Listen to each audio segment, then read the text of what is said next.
Thank you, Paul, and thank you, Dean. It's apparent I have friends at Yale. Now, Thursday, maybe I should just stay here.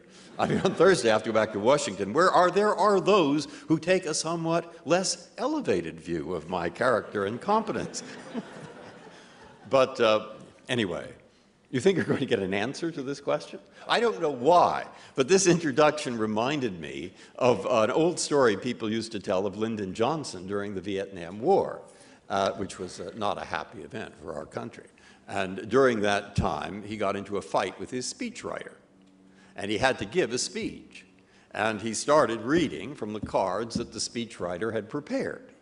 And they said, "Now, you may wonder how I'm going to reconcile our aims of bringing peace to Vietnam with my having sent 500,000 additional troops.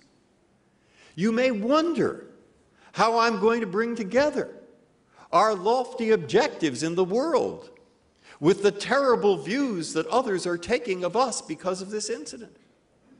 You may wonder how I am going to reconcile the terrible inflation the war has caused with my desire to have social projects that will make Americans better off." And he turns to the next card and it says, "I quit. You're on your own, wise guy." Yes. So there we are.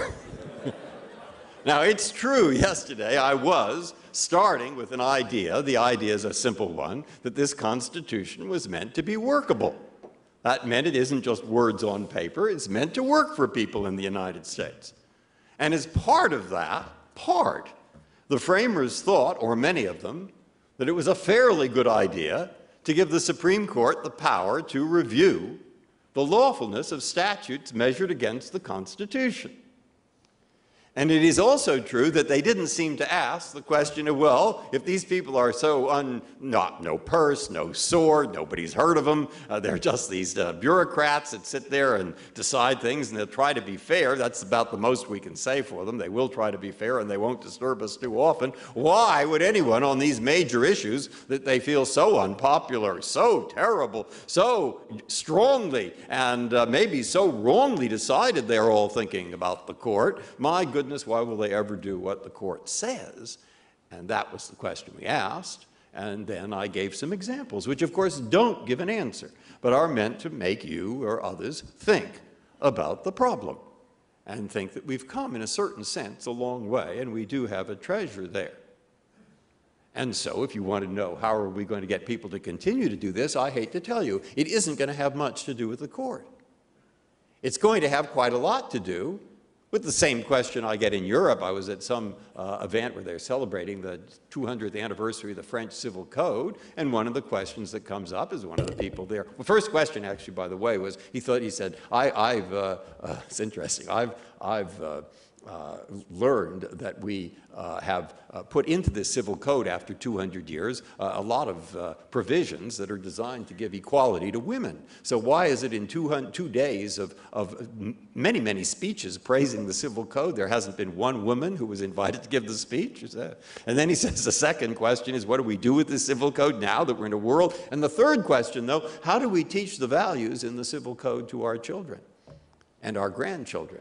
Of course, my reaction, and where am I? Am I in the United States, in France, in Boston, in Paris? We're the same question everywhere. And that last one is the question. And the answer is going to be, we're going to have to find a way to do it, because that's where the answer lies. It's not going to be in the court. But, and it's a big but, the court has its responsibilities too. And maybe the court can help a little. Maybe. And that's what I want to talk about this afternoon. If the public generally has an obligation to follow, if we want to keep this treasure, then the court too has an obligation. Well, to do what? And here immediately we'll start into controversy. Because in my mind, what the court has the obligation to do is to make decisions that will work well for people, interpret the law in ways that will work well for today's public. So already we're too abstract. Luckily, I have about 200 pages making this more concrete, but nonetheless, I won't tell you all those pages. Abstract. Try to create decisions that work well for people here in the United States. What is that to do with yesterday? Well, if you do, they're more likely to think what you're doing is okay. And if they think what you're doing is okay, they may have more pride in the institution. And if they have more pride and confidence in the institution, then maybe they'll tend to continue what we said yesterday was a treasure in effect. Well, that's the connection. But let's go back to this very abstract phrase. Now, I can make it a little bit less abstract. I can say that if I want to describe this general approach, I would probably describe it as taking, in the Constitution at least, certain values that are permanent, that don't change, and applying them to a world that changes continuously. And you say, okay, that sounds good enough, at least for 4th of July or something, but I mean, that's pretty abstract too. Well, let's try and make it a little more concrete. What about saying that there really isn't an overall pragmatic approach to the Constitution? It isn't true, I don't think it's true, that anyone, or very few, would look at a decision and then decision by decision say, I want to see here which will be best, what will produce the best result. No, that leaves out what you're going to law school for 3 years to learn. It's called law. Law is a very complex set of interrelated institutions. It involves some words in statutes, it involves a constitution, it involves a common law, it involves law firms, it involves hundreds of different institutions, all of which interact in some complex way. And if suddenly you have a judge coming in and just saying, oh, I'm just going to do whatever I think is good case by case, that is not going to work, in my opinion, very well. But still, I think there are a set of pragmatic approaches that may help. Now, that's good because that's pretty vague too. So I can say what I'm doing this afternoon is giving you an introduction to a to an approach to a set of pragmatic approaches. And by the time you figure that out, the hour will be over and I won't have to say another word. All right, now let me say what it isn't. Let me say, what is it? It means my looking back over 15 years of experience in the court and trying to ask myself the question, are the decisions that I've tended to make, is the view that I've tended to take towards different problems, is it really just ad hoc, one by one? Or can I characterize it? Does it fall into categories? And are there reasons why I think that these categories might be better rather than worse categories? That's what I've tried to do. And I think the answer is yes, I can. I can to a degree. And that's what I want to talk about. Well, what isn't this approach? I can tell you what it isn't. For one thing, it is not whatever is signified by this word called originalism. What is originalism? Well, it's something tying back, and I don't want to characterize it because I don't follow it too much, and therefore I don't want to be too mean to the people who do think it provides a terrific solution. And there are good arguments for it. But I don't find it very attractive as an approach, really, for a number of reasons. It's looking back to seeing what would James Madison have said or what would Alexander Hamilton have said, and I see nothing wrong with that if what you're trying to do is understand the basic value underlying this particular part of the Constitution. But when you want to get specific answers from Hamilton or from Madison or from their contemporaries, I find that difficult. I find it difficult, first of all, because the real cases that come up they didn't say too much about. I mean, we have a confrontation clause. The confrontation clause says that you have to confront witnesses. The accused person has to have an opportunity to confront witnesses. Well, that has something to do with Sir Walter Raleigh, oddly enough, who was convicted because they brought into court some statements made by witnesses out of court that had been signed, and when Sir Walter Raleigh says, bring them in, they say, oh, we're sorry, we lost them. We'll give you the statements, but we can't give you the people. So we know that this has something to do with that. But a case comes up and says, what about a woman who tells a policeman that her husband has been beating her up, and then 3 days later she's found dead, and the husband's put on trial? Can we admit that? Or not? Does the Confrontation Clause forbid it or not? Because she's not there to be confronted anymore. She's been killed.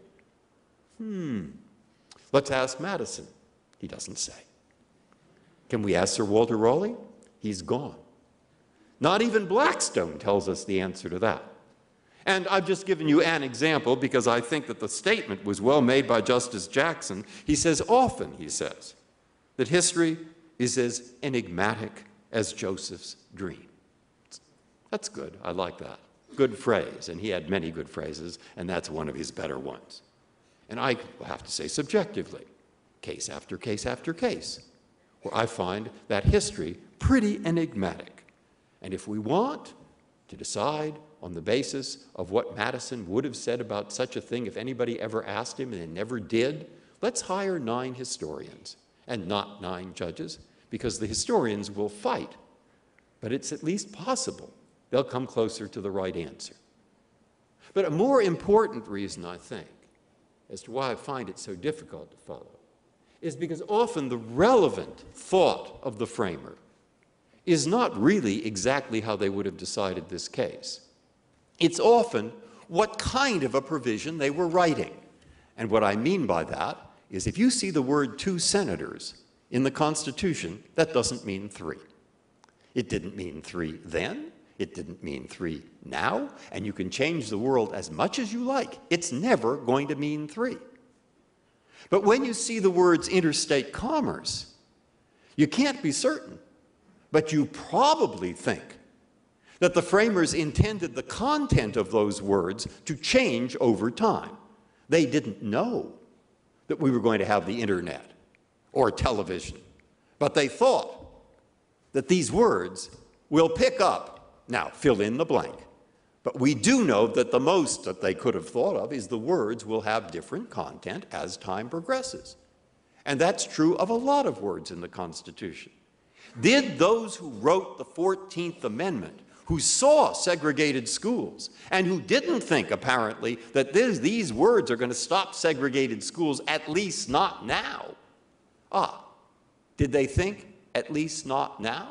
And did they think that as time changes, if things don't work out, and we end up with the South that we ended up with in 1953, that now it will pick up segregated schools and stop them?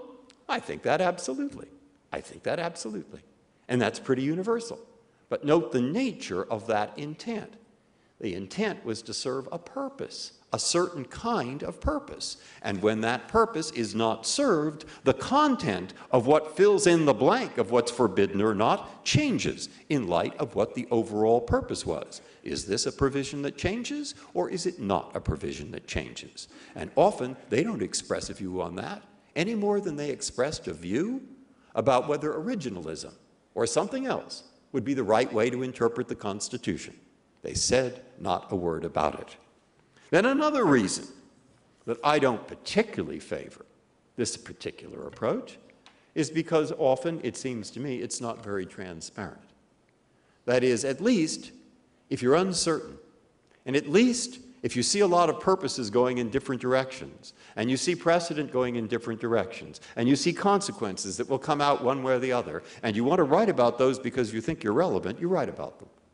And a person reads that opinion, and he says how wrong Breyer was, or sometimes how right. But he can at least see exactly what I'm thinking. But if you're trying to write about what, say, a 19th century, early 19th century judge thought about what Blackstone, who's an 18th century writer, thought about what happened in the English Civil Wars in the 17th century, and the historians disagree, it's a little hard to know sometimes just what this judge is driving at. Is the ball being hidden, or is it not? And all we can talk about is the history.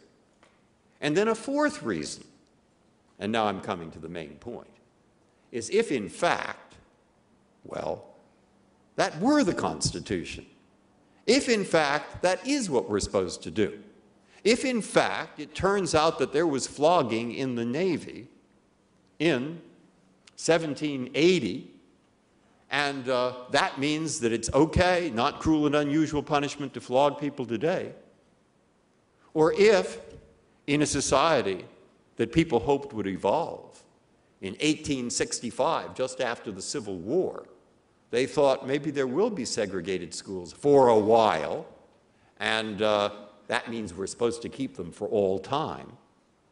Well, if that were the approach, why would people want this Constitution? Why would they want a Constitution today that did things like that? So I would say, if we're going to go back to yesterday's talk, there are at least some reasons for saying originalism is not the approach to follow. Now, unfortunately, you haven't heard the defense of originalism, and I'm not going to bother to defend it today. But there is something to be said for it, and that is those who advocate it say at least it's definite. At least it stops the judge from running wild with his own views of what's good. Now, I don't really think that's so, but that's the line, to me, that's been the strongest line of defense. Well, if you're not going to have originalism, then what's the judge supposed to do? How is he supposed to decide these cases in general? And I'll tell you what most people think, and probably in the corner of your mind, there's a little bit of this too. And I probably reinforced it a little bit with what I said yesterday. Well, I'll tell you who these judges are in Washington in that building. They're junior league politicians. They ought to look to politics. And my goodness, I can tell you how many times that I've seen people say to me, oh, I love your decisions, and I have a feeling they might think politically that they're on the same side. Maybe we are, and maybe we're not. Or I can't bear those decisions, and they're thinking, well, politically, I don't agree. Because really what the Supreme Court is 9 politicians who are not that good at being politicians. Otherwise, they'd have been elected to something, and they never would have been there. But nonetheless, that's what they tried. Well, that can't be right. That can't be right despite everything I said yesterday. Because if what you're supposed to do is stick up your finger to the political winds, well then, why have a Supreme Court? Then Hamilton was basically wrong in putting this power of review in a court.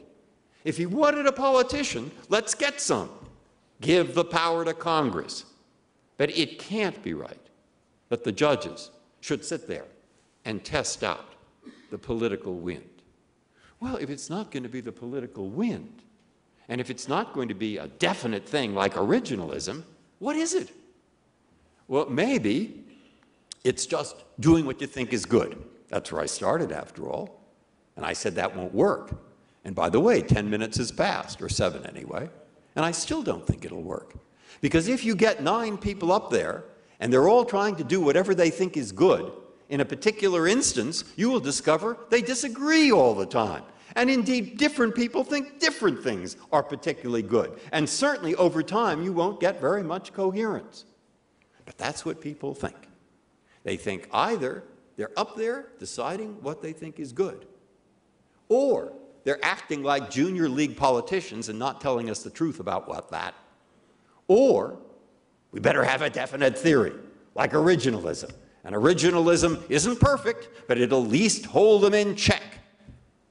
Now do I have a better defense of originalism? See, and that's what's going on, I think, in the minds of people who want to hold that particular point of view. But as I said, I don't think it works. So is there another different point of view, an approach? Well, obviously I think there is, or I wouldn't give this lecture. But what? What? And now we're back to where I started. And I'm back to what I called pragmatism, or a certain kind of pragmatic approach. And I found some fairly good historical support for this. Gordon Wood, in a very good recent book, traces back to 1798 the following thought, a judge called Root from Connecticut. He said, what American judges do, and this is 1798, what American judges do when they're interpreting the law and trying to get a sensible interpretation is they look to, quote, the reasonableness and utility of the operation of those principles of law. That's not bad. I like that. It has immediate resonance for me. And moreover, I think, over time, We've seen judges trying to do that, and when we read what Frankfurter tried to describe he was doing, or we read that Learned Hand compared interpreting a statute to interpreting a musical score to try to get at what was the root of this, there are lots of things that were written, probably more when I was in law school than even today, that suggest a certain pragmatic, utilitarian, reasonableness approach in American law. And it's that approach that I'm trying to describe. Well, what is it? Well, it puts a lot of weight on purposes and consequences. It looks to the basic values that underlie constitutional provisions.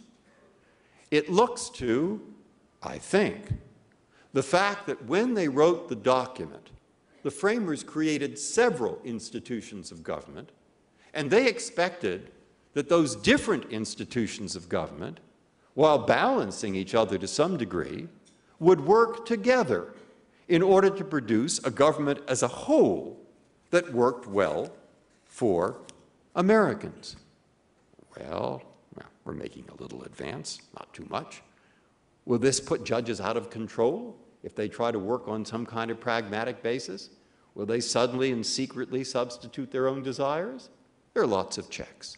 There are lots of checks on judges, not the least of which is that they have to write an opinion. And the opinion, if it's a good opinion, has to explain the true reasons why they reached the decision. The decision has to be reasoned, it has to be principled, it has to be transparent, it has to be informative. And in doing that, it has to follow or explain why not what I'd call a whole, maybe thousands, at least hundreds, of prescriptions of the legal craft. You learn that in law school. And then you put those together, and I think you have some content to what Learned Hand answered when he was asked these questions. Ronnie Dworkin says that. I don't know who asked him. Maybe Ronnie asked him. But what is it that keeps you in check? Those books, he said. Those books. And he meant a lot more than precedent. He meant some of the things I've just mentioned in general terms. And then, too, judges create what Sandra O'Connor called footsteps. I first get to the court, I decide some cases, I create approaches out of the fact that I've decided those cases, and I don't like very much to deviate from an approach I first took. Why not? Well, because if I can deviate too much from an approach I first took, well, then there's no control over anything. Then it really is up to me subjectively, though I feel it's never up to me subjectively. I'm following law. All right, well, so far, what I've done is I've described, and I'm trying very generally to describe, in abstract terms, in a lot of words, things that are getting you to think about a particular approach.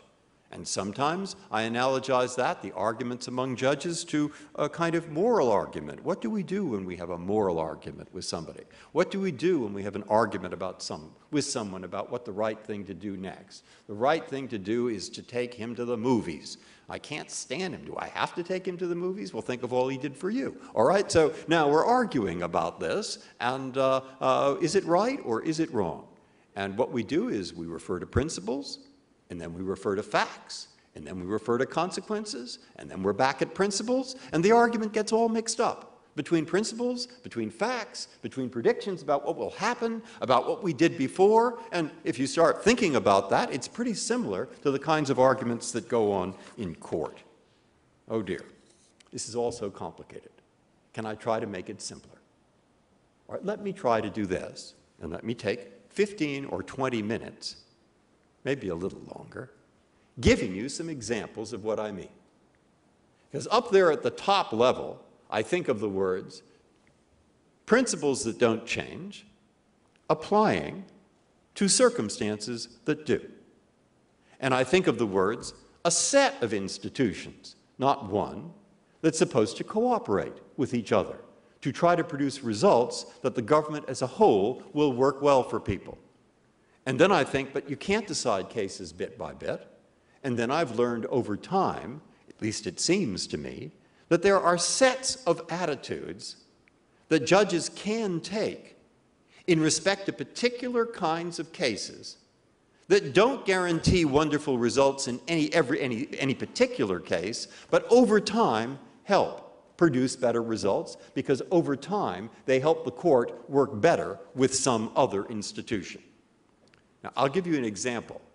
In fact, I'll give you 8 or 9 examples of different, but I'm only going to really talk about 2 in depth, that will give you examples of what I mean by attitudes, not theories, that help guide judges towards decisions that work better as a whole. Other institutions being relevant. Well, what is most of our work? Most of our work in the Supreme Court actually deals with Congress. We have lots of relationships with Congress. The normal relationship concerns statutes. And normally what we're doing is interpreting statutes. So if I say our relationship with Congress has to do with statutes, and the question before us is how do we interpret statutes, I would say the key pragmatic concept towards interpretation of statutes, pretty well known, is called the statute's purpose. What does that mean?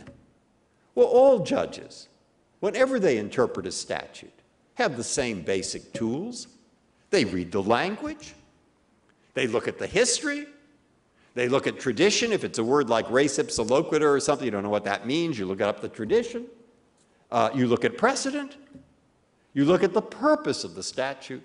And you look at the consequences judged in terms of the purpose. And that's what helps you find an interpretation.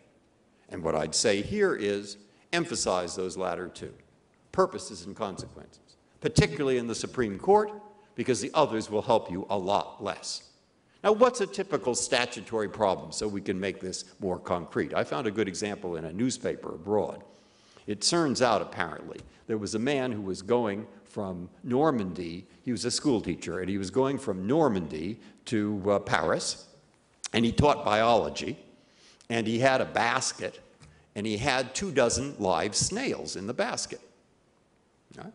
The conductor came up, said, "Open the basket, please," saw the snails, and said, "You have to pay half fare for the snails." He said, "What do you mean you have to pay half fare for the snails?" He said, "Well, read the tariff. The tariff here says no pets, no animals allowed on the train except in a basket. And if they're in a basket, they have to pay half fare." He said, "Snails?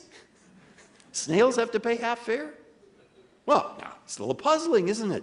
Do they have to pay half fare or don't they? I don't know. And by the way, why just 1 half fare? There were 20. I mean, you see? Now, there is the kind of question we're likely to get in the Supreme Court of the United States. Right. Now, maybe not in that as exact words, but we have to figure that one out. And you try figuring it out by looking at the history without understanding. Oh, well, all right, go on to a different example. Here's a real one. You can sue the government if they take your property wrongly, and, or if they hurt you. It's called the Tort Claims Act. Now, there's an exception, and the exception is if the person who takes that property wrongfully is any, quote, any officer of customs or excise or any other law enforcement officer. Any other law enforcement officer. Does that mean a prison official? Does it mean a policeman on the corner?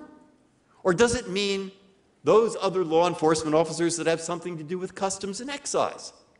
Not such an easy question. Well, how are we going to find out the answer? Should we look in the dictionary? Which word didn't you know the meaning of? Is it you didn't know the meaning of any?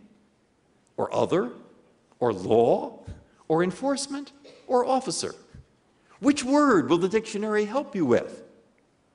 I don't think it will help.